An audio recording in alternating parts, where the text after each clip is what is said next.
नमस्कार, मी निरंजन. एजी न्यूजमध्ये आपल्या सर्वांचं मनपूर्वक स्वागत. एक बातमी मी 2007 साली मार्च महिन्यामध्ये CNN IBN या चॅनलसाठी मी काम करायचो आणि त्यासाठी मी ती बातमी केली होती.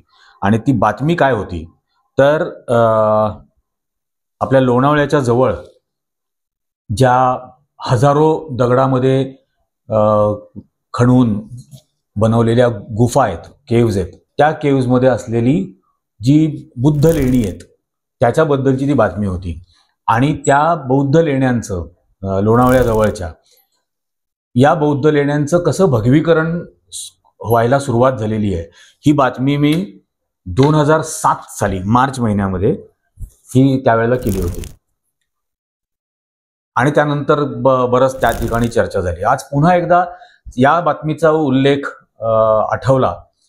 याचं कारण असं आहे की गेल्या काही दिवसांपासून देशभरामध्ये बोधगयेच्या जे विहार आहे त्याच्याबद्दल एक वाद निर्माण सुरू आहे. तर मुळामध्ये पहिले हा प्रकार काय आहे की म्हणजे इसवी सन पूर्वी 3 शतकं पूर्वी BC म्हणजे 3 centuries बिफोर क्राइस्ट सम्राट अशोकानी या बोधगयेला बुद्ध विहार बांधलं.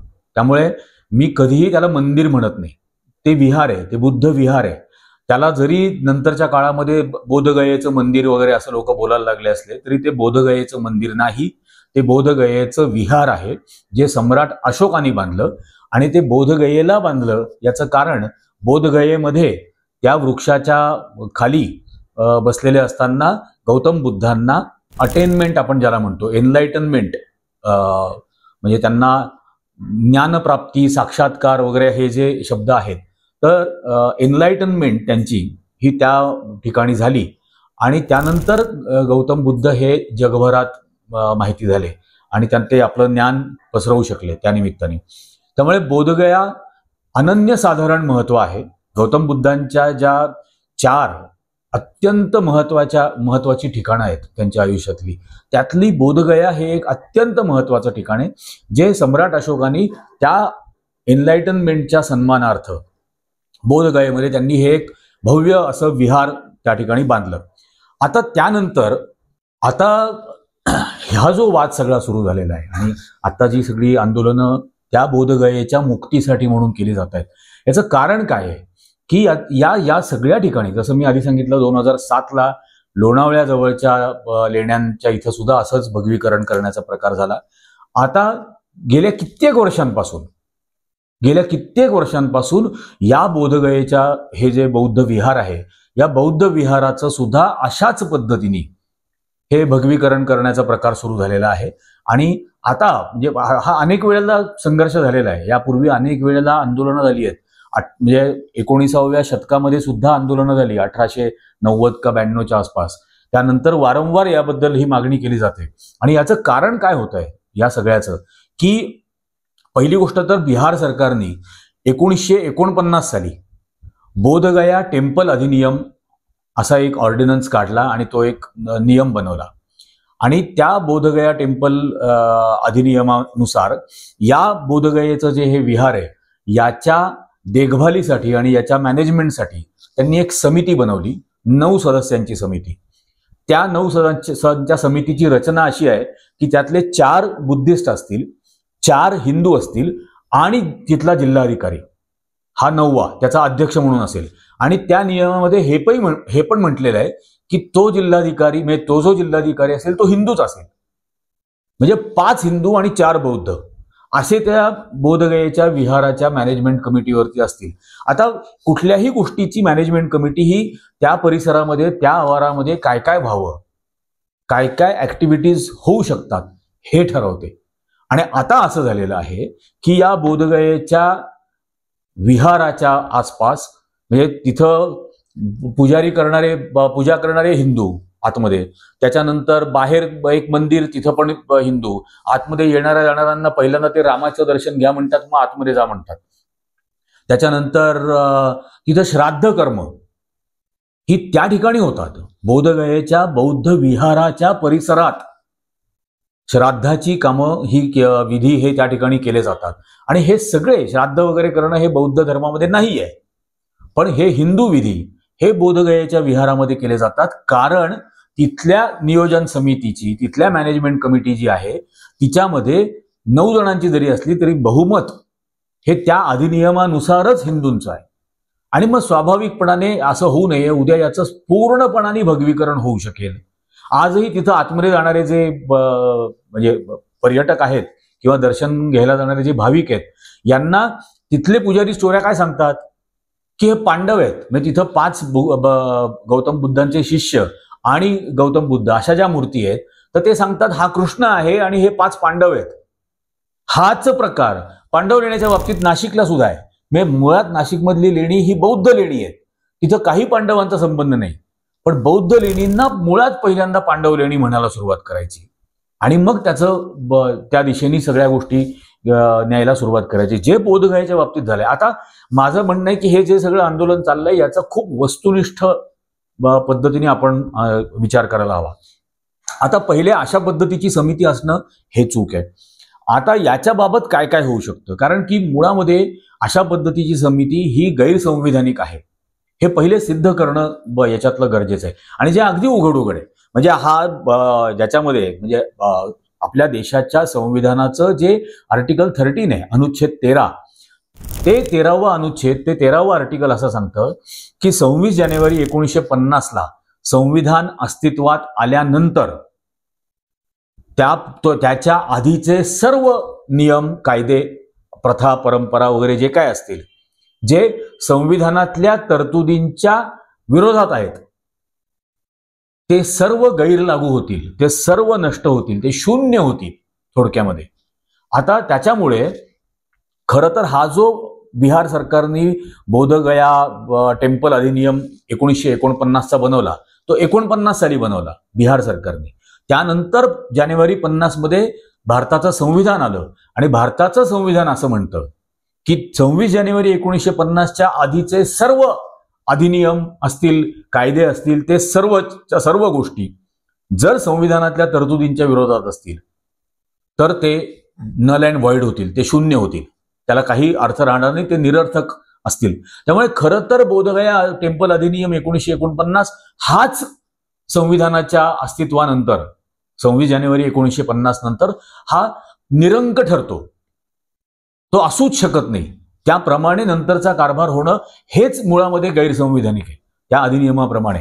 आता याचं दुसरं कारण, अनुच्छेद म्हणजे संविधानातले आर्टिकल 25 आणि 26 हे दोन्ही आपल्याला काय सांगतात की हे धार्मिक स्वातंत्र्य आणि धार्मिक गोष्टींच्या प्रबंधनाचा अधिकार, म्हणजे त्याच्या मॅनेजमेंटचा अधिकार देतात त्या धर्मांना.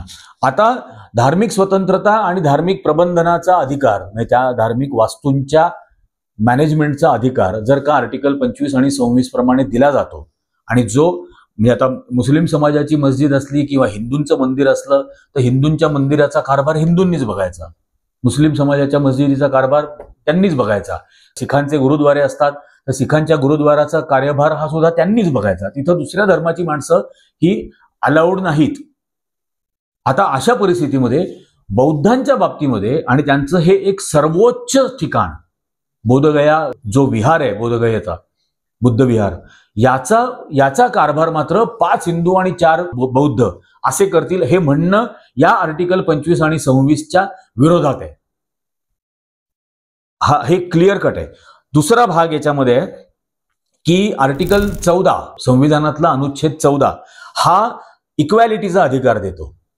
जो नियम हिंदू मंदिरांच्या बाबतीमध्ये तुम्ही लावता की हिंदू मंदिरांचा संपूर्ण कारभार हा हिंदूंनी बघायचा, गुरुद्वारांचा कारभार हा शिखांनी बघायचा, चर्चेसचा कारभार हा ख्रिश्चनांनी बघायचा, मग बौद्ध विहारांचा कारभार सुद्धा बौद्धांनाच मिळाला पाहिजे. तिथं मात्र जर का असे 5 हिंदू येऊन बसणार असतील आणि ते सरकारनियुक्त, सरकारने निवडलेले अशा पद्धतीचं जर तिथं त्या ठिकाणी होणार असेल तर ते डेफिनेटली या आर्टिकल 14च्या समानतेच्या अधिकाराच्या विरोधात आहे. जे अधिकार इतर धर्मियांना मिळतात ते अधिकार बौद्ध धर्मियांना नाकारले जातात, हे अगदी स्वाभाविक भावना आहे जी संविधानाच्या तरतुदींच्या विरोधात आहे. आणि म्हणून पहिली गोष्ट तर हा जो काही बोधगया टेम्पल अधिनियम 1949 वगैरे आहे, हा ताबडतोब रद्द व्हायला हवा, नल अँड व्हॉइड व्हायला हवा. तो संविधानाच्या तरतुदीनुसारच व्हायला हवा, पहिली गोष्ट तर. त्यामुळे खरं तर याच्यामध्ये जे रास्त जे समंजस मार्ग आहेत ते हे येतात की बिहार सरकारने स्वतः हा अधिनियम रद्द करून टाकावा आणि नंतर संविधानातल्या ह्या ज्या तरतुदी आहेत त्या आर्टिकल 13 असेल, आर्टिकल 25-26 असेल आणि आर्टिकल 14 असेल, यांच्याप्रमाणे बौद्धांनाच त्या संपूर्ण बोधगया विहाराचं कारभार, त्याचं मॅनेजमेंट हे सगळं पाहण्याचा संपूर्ण अधिकार बिहार सरकारने देऊन टाकावा. नाही तर केंद्र सरकारने हे करण्यासाठी म्हणून बिहार सरकारला भाग पाडावं.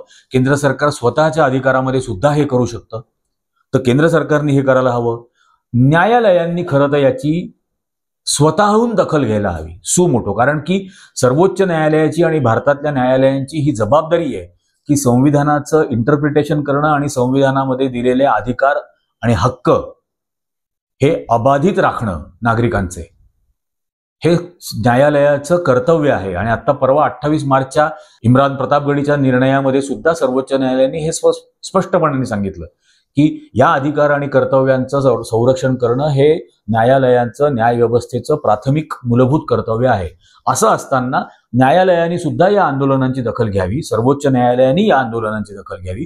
कारण हा संघर्ष वाढला तर दोन धर्मांमध्ये कारण नसताना तेढ निर्माण होणार आहे. कोणीतरी फक्त संविधानाप्रमाणे वागत नाहीये या एका गोष्टीमुळे दोन धर्मांमध्ये तेढ निर्माण होईल आणि ते चुकीचं असेल. ते होऊ न देणं हे सरकारचं आणि न्यायालयांचं कर्तव्य आहे. त्यामुळे ते व्हायला याच्यामध्ये हवं. याच्या व्यतिरिक्त कारण धार्मिक भावना याच्यामध्ये जोडलेल्या आहेत, जसं बजरंग दलन, विश्व हिंदू परिषद, राष्ट्रीय स्वयंसेवक संघ वगैरे त्या सगळ्या लो आयक्यू बिनडोक बुलडोझर्सनी तो जो सगळा अयोध्येमधला प्रकार केला, तर त्यावेळेला काय म्हटलं होते, मग तो तुम्हाला जसा अधिकार तो छिनून घ्यायचा होता, हिंसा करून घ्यायचा होता आणि केली देशभर हिंसा. आजही त्या नावाने हिंसा होते, पण मग तो अधिकार बौद्धांच्या बाबतीमध्ये मात्र बौद्धांना द्यायला तयार नाही का? बोधगया जिथं गौतम बुद्धांना एनलाइटनमेंट झाली, ज्ञानप्राप्ती झाली, त्या ठिकाणच्या वास्तूचा आणि त्या विहाराचा संपूर्ण कार्यभार बघण्याचा अधिकार हा म्हणून या संविधानातल्या तरतुदीनुसार हा बौद्धांना मिळायला हवा. अशा प्रकारचं जे सांस्कृतिक आणि धार्मिक आक्रमण आहे हे कायद्याने बेकायदेशीर आहे, संविधानानुसार ते गैरसंविधानिक आहे. पण हे सांस्कृतिक आक्रमण आणि धार्मिक आक्रमण राष्ट्रीय स्वयंसेवक संघ, विश्व हिंदू परिषद सारख्या संघटना जाणीवपूर्वक अतिशय शांतपणे करत असतात, करत राहतात. आणि म्हणून असं व्हायला नको. संविधानातल्या अधिकारांचं आणि हक्कांचं संरक्षण व्हायलाच हवं. आता याच्यामध्ये काय काय केलं जाऊ शकतं, म्हणजे पहिली गोष्ट तर बिहारमधल्या सगळ्या आमदारांवरती एक दबाव खरं आणायला हवा की बिहार सरकारकडूनच ही कारवाई करून घ्या. बिहारमध्ये हे होणं अत्यंत गरजेचं आहे, कारण ते वास्तू तिथं आहे. बरं, नुसतं वास्तू नाही, ती युनेस्कोनी रेकॉग्नाइज केलेली एक खूप नामांकित अशी कल्चरल साईट आहे, युनेस्कोनी रेकॉग्नाइज केलेली. आणि म्हणून केंद्र सरकारचा रोल त्याच्यामध्ये अतिशय महत्वाचा ठरतो की युनेस्कोनी जी जागा ही रेकॉग्नाइज केलेली आहे तिचं कारभार हा त्याच धर्माच्या, बौद्ध धर्माच्या लोकांना मिळायला हवा. याच्यातला एक भाग आहे. म्हणून देशभरातले खासदार, लोकसभा आणि राज्यसभेचे आणि बिहारचे आमदार यांच्यापर्यंत या गोष्टी नेणं गरजेचं आहे. यासाठी मुळामध्ये या जेवढ्या संघटना असतील बौद्ध धर्माच्या या संदर्भातल्या, त्या सगळ्यांनी एकत्र येऊन एक संयुक्त मंच बनवणं गरजेचं आहे. ज्या संयुक्त मंचाच्या वरती अनेक जबाबदाऱ्या असतील, म्हणजे या संयुक्त मंचाचे वेगवेगळे खरं तर सेल असायला पाहिजेत की ज्याच्यामध्ये कायदेशीर विभाग असेल, एक सामाजिक विभाग असेल, कारण तेढ निर्माण नाही करायची, एक पॉलिटिकल विंग असायला हवी, एक मीडियाला सतत अपडेट करत राहणं याबद्दलची एक विंग असायला हवी, यात सोशल मीडिया जास्तीत जास्त प्रभावीपणाने कसा वापरता येईल हे पाहणारे असावी. आपल्याला माहिती आहे की मेनस्ट्रीम माध्यमं या गोष्टीला, बोधगयेच्या आंदोलनाला फारसं कव्हरेज देत नाहीये. अशा वेळेला हे जे युट्यूब चॅनल्स असतील, फेसबुक असतील, एक्सचं माध्यम असेल, आणखीन वेगवेगळी जी काही माध्यमं असतील, यामध्ये जास्तीत जास्त याबद्दलचा अवेअरनेस क्रिएट करणं हे खूप गरजेचं आहे. आणि त्यासाठी अशी एक समिती असणं, पहिली गोष्ट तर ही असायला हवी. या समितीने नुसतं इतकंच नाही, म्हणजे आता आपल्याला माहिती आहे की अनेक देश आहेत जगातले की जे गौतम बुद्धांना आणि बुद्धांच्या विचारांना मानतात, बौद्ध धर्माचं पालन करतात. ज्याच्यामध्ये श्रीलंका आहे, ज्याच्यात थायलंड आहे, ज्याच्यात भूतान आहे, ज्यात म्यानमार आहे, ज्यात जपान आहे, ज्यात तिबेट आहे, या व्हिएतनाम सारखा देश आहे. या देशांमधले जे प्रमुख असतील, म्हणजे राष्ट्रप्रमुख आणि धर्माच्या अर्थाने असलेले प्रभावशाली प्रमुख माणसं, या सर्वांशी संपर्क केला पाहिजे. भारतातल्या या बौद्ध धर्माच्या संयुक्त मंचानी या सर्वांशी संपर्क साधला पाहिजे आणि त्यांच्या वतीनं सुद्धा एक ओपिनियन क्रिएट केलं पाहिजे.